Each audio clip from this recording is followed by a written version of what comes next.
नमस्कार मित्रांनो, इन्व्हेस्टमेंट माहिती यूट्यूब चॅनलवर तुमच्या सगळ्यांचे स्वागत आहे. तर मित्रांनो, आजच्या व्हिडिओमध्ये आपण मल्टिपल शेअरच्या लेटेस्ट अपडेट आणि लेटेस्ट न्यूजबद्दल बोलणार आहोत. तर चला व्हिडिओ स्टार्ट करूया. तर सगळ्यात पहिले बोलूया हायटेक पाईप्स लिमिटेडबद्दल. तर मित्रांनो, hi tech pipes commences commercial production at Kathua greenfield plant in J&K.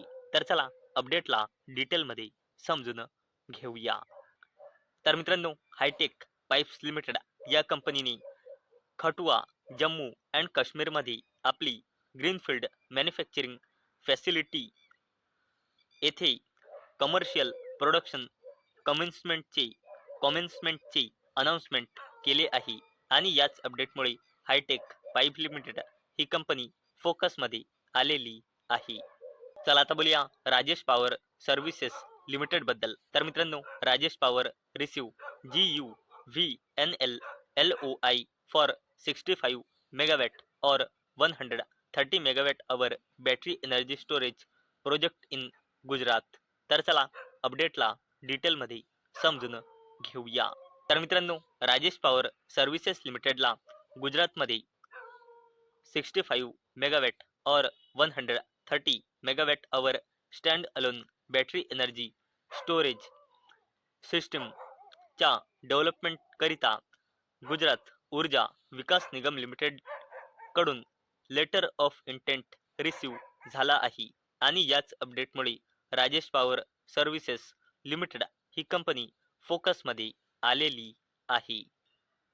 चला आता बोलूया IEX बद्दल. तर मित्रांनो, IEX Q3 update electricity traded volume rises 11.9% year on year basis to 34.08 BU. तर चला अपडेटला डिटेलमध्ये समजून घेऊया. तर मित्रांनो, IEX म्हणजे इंडियन एनर्जी एक्सचेंजने आपला फायनान्शियल इयर 2026चा Q3चा बिझनेस अपडेट डिस्क्लोज केला आहे.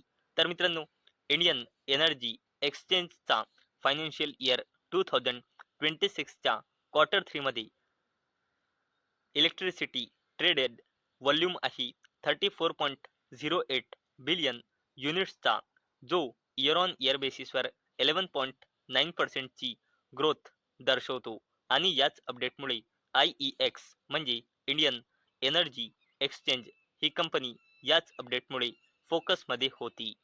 चला आता बोलूया डाबर इंडिया लिमिटेड बद्दल. तर मित्रांनो, Dabur India expect mid single digit revenue growth in Q3.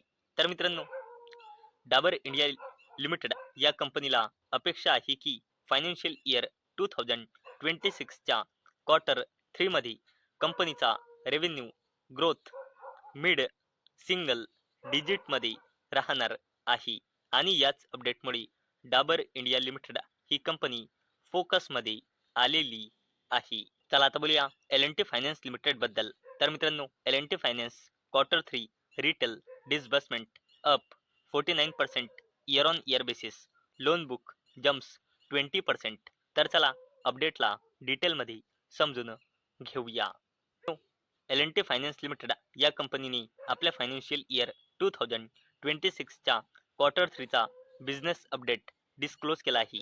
तर याचा रिटेल डिसबर्समेंट फायनान्शियल इयर 2026च्या Q3 नुसार झाला आहे 22,690 कोटी रुपये, जो इयर ऑन इयर बेसिसवर 49% ची ग्रोथ दर्शवतो आणि कंपनीचा रिटेल डिसबर्समेंट एका वर्षाआधी होता 15,210 कोटी रुपयांचा आणि याच अपडेटमुळे L&T फायनान्स लिमिटेड ही कंपनी देखील फोकसमध्ये आलेली आहे.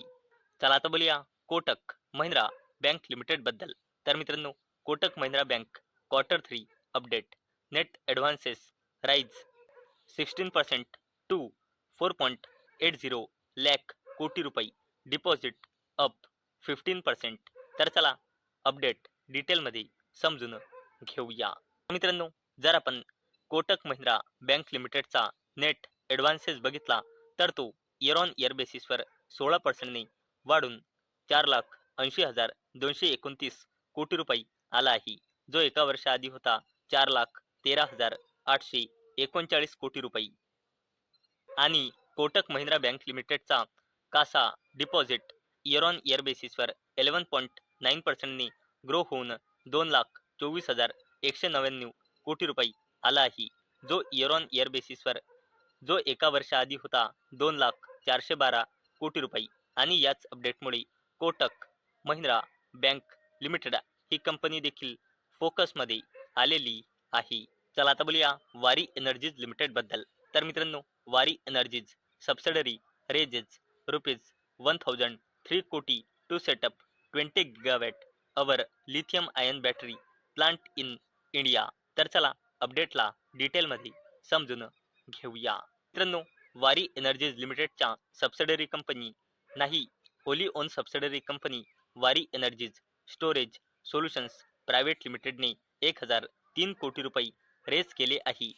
20 गिगावॅट अवरचा advance lithium ion cell and battery pack manufacturing facility इंडियामध्ये इस्टॅब्लिश करण्यासाठी आणि याकरिता टोटल एक्सपेंडिचर प्लॅन आहे 10,000 कोटी रुपयांचा आणि हा 1,003 कोटी रुपयांचा हा जो कंपनीने फंड रेज केला आहे हा याच प्लॅनचा पार्ट आहे आणि याच अपडेटमुळे वारी एनर्जीज लिमिटेड ही कंपनी देखील फोकसमध्ये आलेली आहे.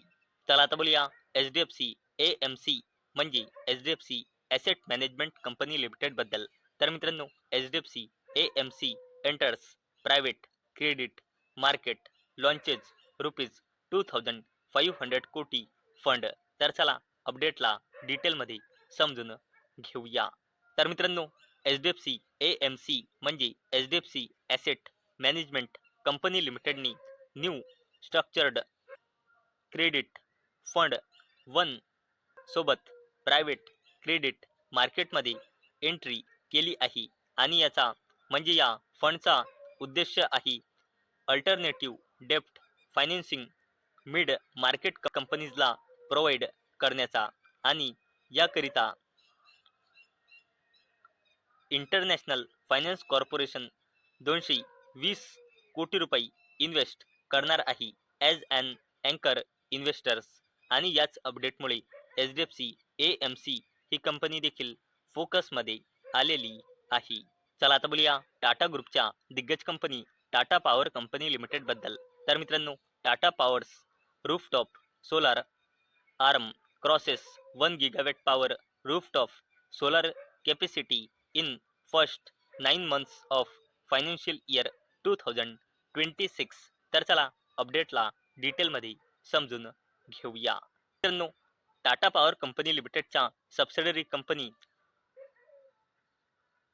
टाटा पॉवर सोलार रूफने फायनान्शियल इयर 2026च्या फर्स्ट 9 monthमध्ये 1 गिगावॅट पॉवरपेक्षाही जास्तीचा install rooftop solar capacity cross केला आहे आणि मित्रांनो, टाटा पॉवर कंपनी लिमिटेडच्या या सबसिडरी कंपनीने फायनान्शियल इयर 2026च्या थर्ड क्वार्टरमध्ये 58,476 रूफटॉप सोलार इन्स्टॉलेशन्सची रेकॉर्ड अचीव केला आहे, जो इयर ऑन इयर बेसिसवर 242%ची जबरदस्त ग्रोथ दर्शवते आणि एका वर्षाआधी हे इन्स्टॉलेशन होते 17,092 इन्स्टॉलेशन आणि याच अपडेटमुळे टाटा पॉवर कंपनी लिमिटेड ही जबरदस्त कंपनी फोकसमध्ये आलेली आहे. तर मित्रांनो, मला अपेक्षा आहे आजचा आपला व्हिडिओ तुम्हाला इन्फॉर्मेटिव्ह वाटला असेल. तर मित्रांनो, जर तुम्हाला हा व्हिडिओ इन्फॉर्मेटिव्ह वाटला असेल तर या व्हिडिओला लाईक करा आणि चॅनलला सबस्क्राईब करा. आणि मित्रांनो, आजचा आपला व्हिडिओ फक्त आणि फक्त एज्युकेशन पर्पजसाठी बनवलेला आहे. माझ्याकडून काहीही रेकमेंडेशन नाही की तुम्ही या स्टॉक्सना बाय करा, सेल करा किंवा होल्ड करा. तर चला भेटूया उद्या संध्याकाळी 6 वाजता. तोपर्यंत टाटा, बाय बाय.